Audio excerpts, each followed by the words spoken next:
Ndabahaye mwiriwe mwese canke mwaramutse bivanye naho buri umwe aherereye banywanyi mudateba kubana natwe ngaha kuri imbonesha kuri mwe Rudende bashyikiriza amakuru atosoye abarebana n'umutekano politike ubanye n'amakungu ubuzima bwa munsi bw'abanyagihugu.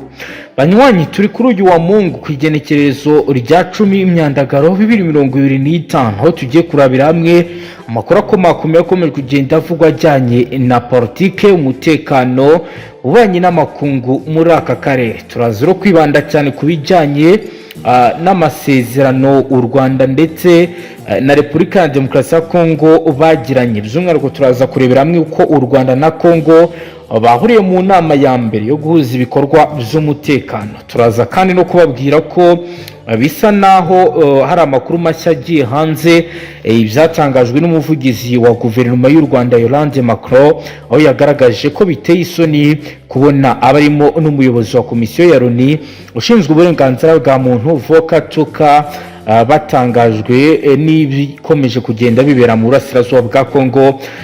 Turaziro kugaruka kuri ingingo ikomeye, ndagira ngo mu nyemerere tutagiye muri byinshi duhite duhera ku bijyanye n'ibya Repubulika na Demokarasi ya Kongo n'u Rwanda, turebe uko bimeze. Twibande cyane muri aya makuru ku nkuru zikomeye zirebana na diplomasi by'umwihariko ibyaranze iki cyumweru dusoza. Abahagarariye Repubulika Iharanira Demokarasi ya Kongo n'u Rwanda kuwa 4 w'indwi no kuwa 5 bakoze inama ya mbere y'ingamba zo guhuza ibikorwa by'umutekano nk'uko biteganywa mu masezerano y'amahoro yasinyiwe i Washington DC. Nk'uko rero bigaragara hakaba rero hari intumwa z'u Rwanda ndetse no ku ruhande rwa Kongo nabo bari bahagarariwe.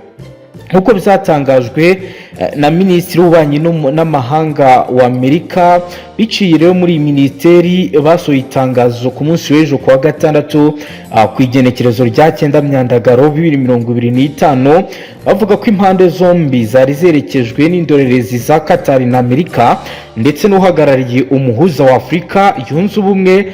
Inyandiko ikaba yarashyizwe ahagaragara igira iti ku igenekerezo rya 7 n'igenekerezo rya 8 imyandagaro 2025 abahagarariye Repubulika Iharanira Intwaro Rusange ya Kongo na Repubulika y'u Rwanda baherekejwe n'indorerezi z'abanyamerika n'iza Qatar, uhagarariye umuhuza w'umuryango wa Afurika yunze ubumwe na komisiyo y'umuryango wa Afurika yunze ubumwe bakoze inama ya mbere y'uburyo bwo guhuza ibikorwa by'umutekano ku bw'amasezerano y'amahoro hagati ya Repubulika Iharanira Demokarasi ya Kongo na Repubulika y'u Rwanda yasinyiwe Washington DC ku igenekerezo rya 27 Ruheshi 2025.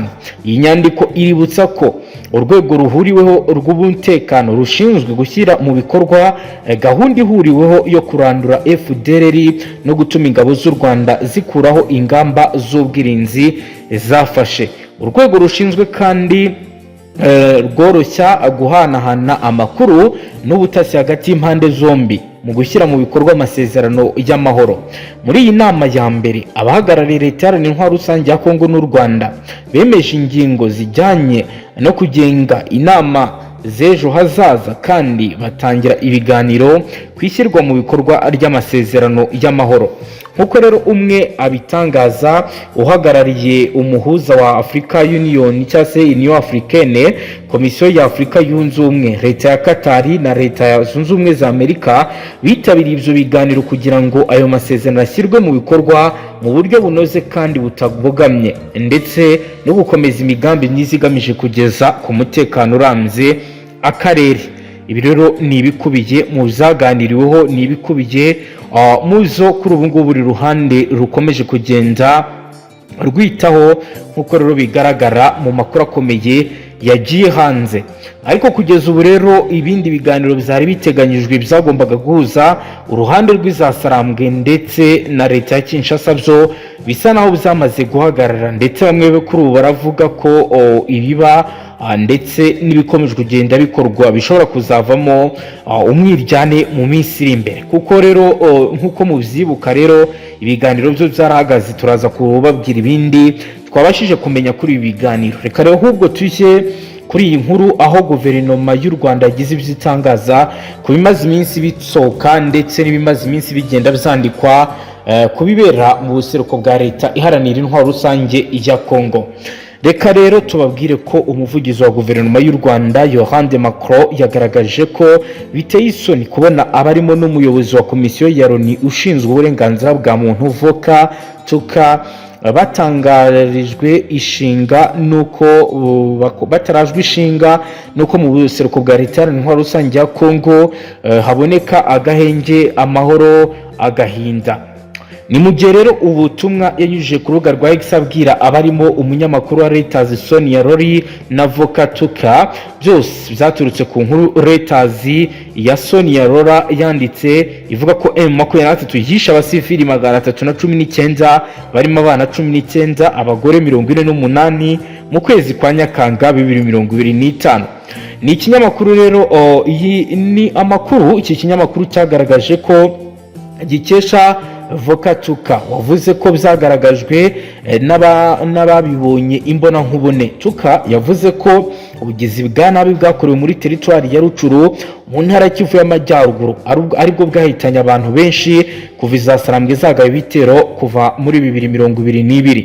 Ibi biro ntaramakuru ku musozo w'inkuru byanditse ko bitigeze bigenzura neza iby'ubwo ubwicanyi, icyakora ko hari abantu bo muri Kongo bavuga ko babarizwa bubahiriza uburenganzira bwa muntu, bavuga ko babonye izasarambwe zica abantu benshi. Uyu musozo w'iyi nkuru niwo watangaje abarimo Yohani de Macron abwira Sonia Rolly ndetse na Volker Turk ko ari abantu ko ari ibintu biteye isoni. Ati bisa nkaho mutarajwe ishinga no gushaka igisubizo cy'amahoro arambye muri iyi ntambara. Hakivugwa iby'ubwicanyi, perezida w'umutwe witwaje intwaro w'izasarambwe ku rwego rwa politiki uyu ni bwana Bertrand Bisimwa aherutse kubwira Reuters ko nubwo bari gukurikirana ukuri kuri ibi birego ariko bishoboka cyane ko ari uburyo bwo gushaka kwanduza izina ry'uyu mutwe ugizwe n'abanyekongo baharanira uburenganzira bwabo. Izasarambwe zigiye kumara amezi 8 bigarura ibice by'ingenzi mu buseruko bwa Kongo harimo igisagara cya Goma n'igisagara cya Bukavu mu majyepfo. Ni intambwe rero uyu mutwe wagezeho ikaba itarigeze yishimirwa na benshi, cyane cyane ibihugu byo mu burengerazuba bw'isi, kuko inyungu bakuraga muri iki gice cy'igihugu kuri ubu cyamaze guhagarara. Ibiro bikaba bijyanye n'umutungo kamere. Uyu mutwe rero ugaragaza ko ugamije guhagarika ubugizi bwa nabi n'ubwicanyi bukorerwa abanyekongo bavuga ikinyarwanda, by'umwihariko abo mu bwoko bw'abatutsi.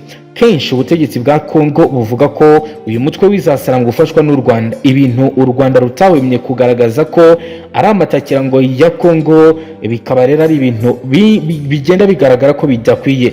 Ikindi u Rwanda rushinja Kongo guha urwaho umutwe wa FDLR ugizwe n'abasize bakoze jenoside yakorewe abatutsi mu Rwanda, kugeza naho abarwanyi b'uyu mutwe w'abajenosideri winjijwe mu gisirikare cya Kongo.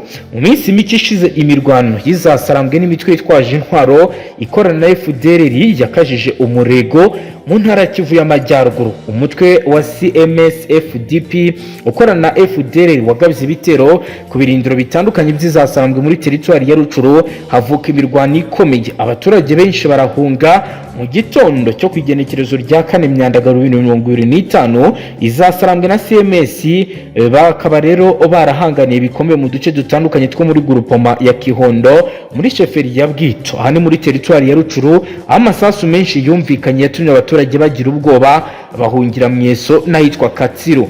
Izasarambwe kandi zakomeje guhangana n'indi mitwe nka APCRS mu bice bitandukanye bya Masisi no muri teritwari ya Warikare, bahanganye bikomeye na Pariko mu gace kahitwa Katovu, ahitwa Mongote, ahitwa Karoba, ahitwa Mongoti muri groupement ya Mfunyi Kibabi. Ni mu gihe rero imirwano yakomeje mu gihe izasarambwe na AFC barwana na leta ya Kongo kwigenekerezo rya 9 Myandagaro kwinyerekerezo rya 19 Mukakaro 2025. Bari bashyize umukono ku mahame ya Doha aganisha ku masezerano y'amahoro, aho impande zombi zemeranyije guhagarika imirwano burundu. Umunyamabanga uhoraho wa AFC Bwana Benjamin Mbonimpa ku igenekerezo rya 4 Myandagaro 2025 yagaragaje ko leta ya Kongo ifite uruhare mu bitero iyi mitwe iri kugaba ku birindiro za Alliance Fleuve Congo kandi ko bashaka gusubira mu makosa akomeye. Ibintu rero benshi bashingira bavuga ko imirwano ikomeye igiye kuba, abandi bakavuga ko icyari kitezwe nk'uruhare rw'ibihugu by'amahanga rugiye guhagarara. Ni mu gihe rero benshi bagiye bagaragaza ko ibiba ndetse n'ibikorwa byose bibangamira kandi bigasubiza inyuma urugendo rwari rwaratangiwe arwo kugira ngo amahoro yongere agaruke muri aka karere. Nk'uko rero bigaragara kugeza ubu biravugwa kandi biremezwa ko izasarambwe nazo ziriteguye.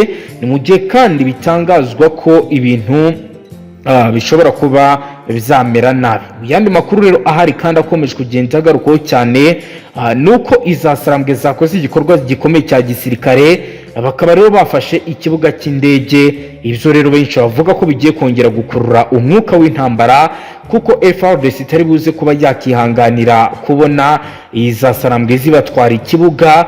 Ibi rero akaba ari ibintu kuri ubu nabyo navuga ko biyoboye amakuru akomeye ari kugenda yandikwa mu binyamakuru bitandukanye, aho rero hari n'abavuga ko hari ubwicanyi bukomeje kuba bwategurwa bushaka gukorerwa abanyamurenge. Biro ni bimwe mu biri kugenda bigarukwaho, aho bivuga ko mu misozi miremire y'umurenge mu buseruko bwa Repubulika Iharanira Rusange ya Kongo, mu musozi uhanamiye ibibaya bikikije ikiyaga cya Tanganyika, ahatuye abanyamurenge bafite ubwoba, bafite amateka adasanzwe mu bijyanye n'ubworozi, ubuhinzi, bazwiho kuba bahamaze ibisekuru byinshi, ariko uyu munsi imidugudu yabo yahindutse amatongo n'imirima yabo irangizwa cyane, udasize nuko abantu babo bicwa umunsi ku munsi.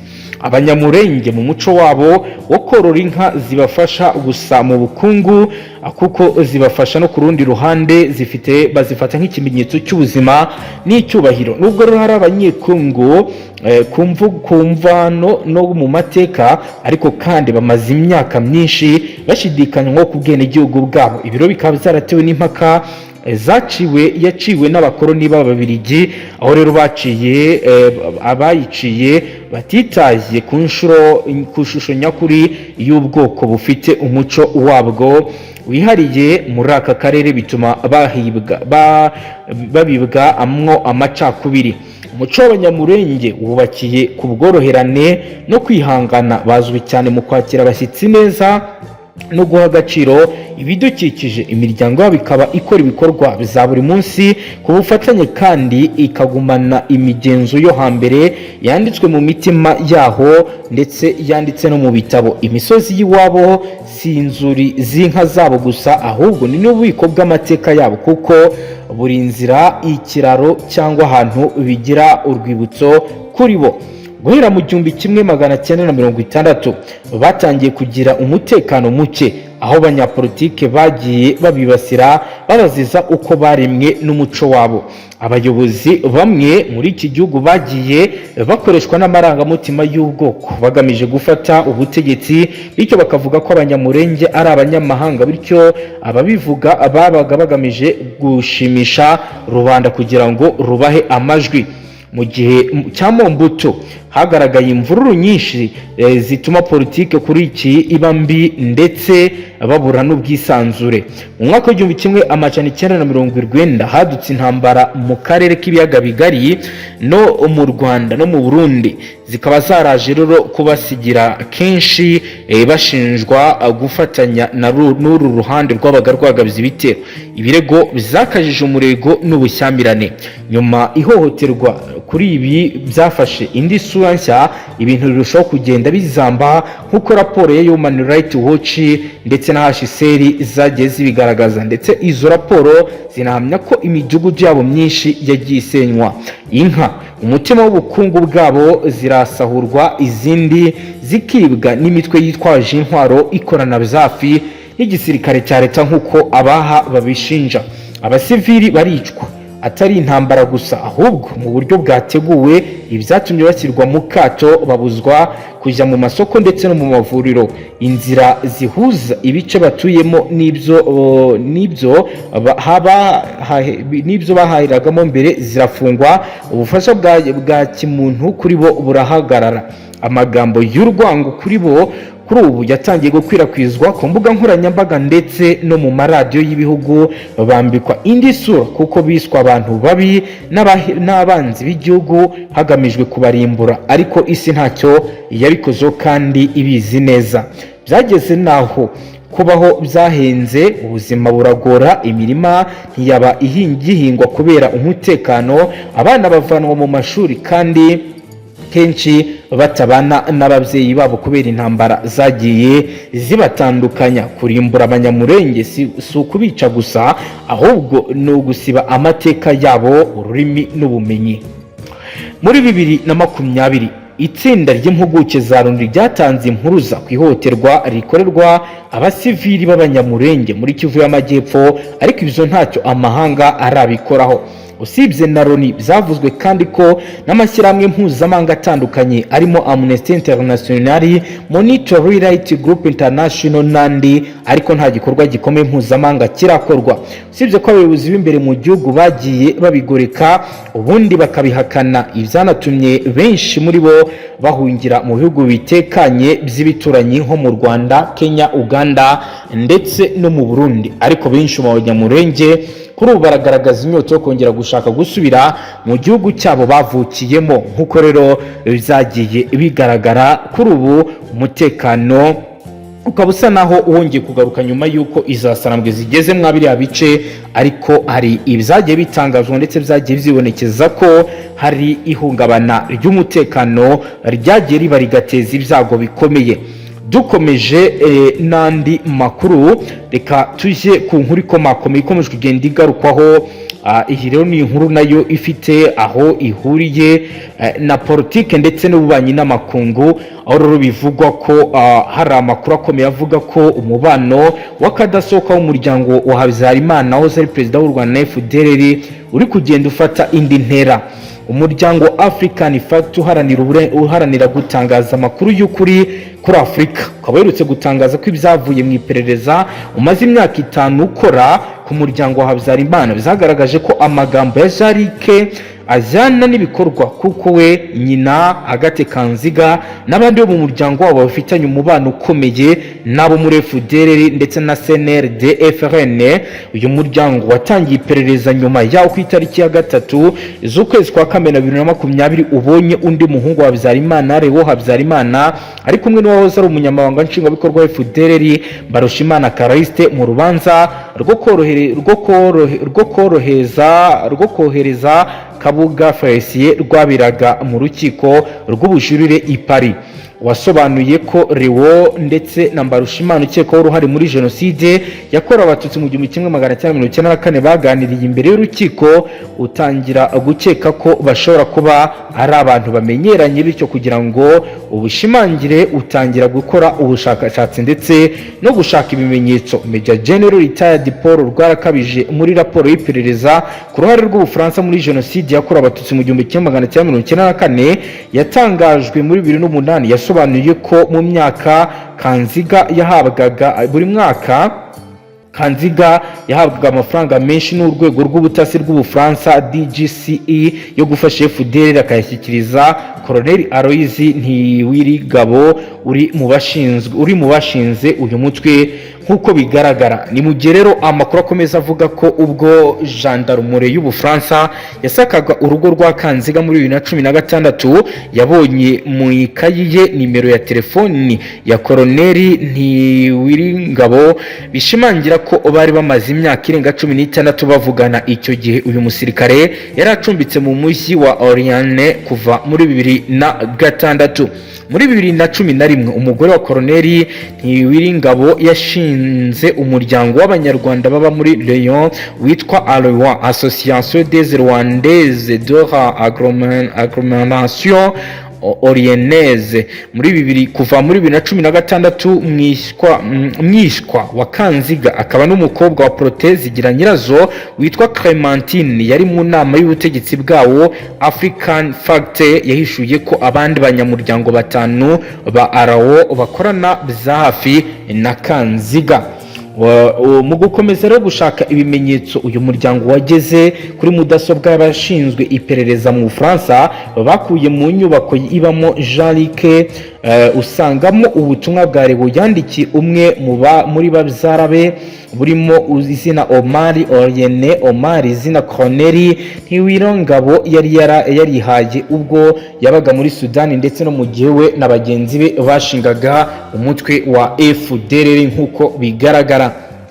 Nk'uko rero amakuru akomeza kugenda bivugwa, biravuga ko havumbuye inyandiko iriho urutonde rw'abashyitsi bitabiriye ibirori byabereye mu rugo rw'umuryango wa Habyarimana muri 2012 ndetse n'ingengo y'imari yakoreshejwe mu bayitabiriye. Harimo bamwe bari mu bakomeye mu butegetsi bwa Habyarimana, barimo abahamijwe ibyaha bya jenoside ndetse n'abakekwaho uruhare muri jenoside, harimo nka Jean Christome Nyirurugo ari mu nyandiko yafatiriwe na polisi y'Ububiligi iriho urutonde rw'abashinzwe gukusanya inkunga y'ishyaka PDR iriri mu ihuriro MRCD yashinzwe na Paul Rusesabagina, umutwe wa FLN ushabikiye kuri iri huriro wagabye ibitero bikomeye kuri parike y'igihugu ya Nyungwe muri 2018 ndetse na 2019. Banywanyi reka dusoreze ngaha. Niba ari ubwa mbere dukurikiye tufyonda sabone wiyongere mu batazongera gucikwa n'amakuru ndetse n'ibindi biganiro tubashyikiriza byibanda cyane kuri politiki, umutekano, ububanyi n'amakungu ndetse